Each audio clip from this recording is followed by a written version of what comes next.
আল্লাহর কালাম শোনানো থেকে এই মানুষগুলোকে সরানো যাবে না।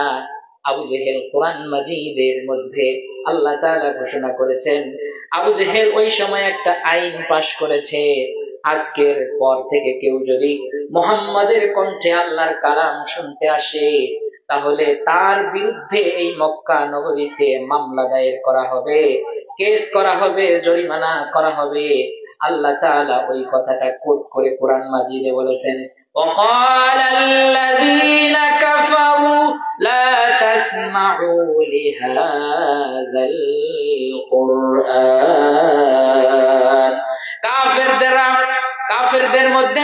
আইন পাশ করা হলো, তোমরা কেউ আল্লাহর কালাম শুনতে আসবেই না,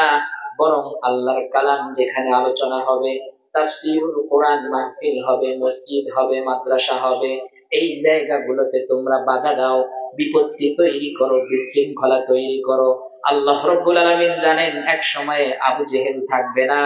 আবু সুফিয়ান থাকবে না, সাইবা থাকবে না, উতবা থাকবে না, কিন্তু আবু জেহেল না থাকলেও উবাইদুল কাদেরের মতো একজন থাকবে যে আবু জেহেলের মতোই কোরআনের আইনের বিরুদ্ধে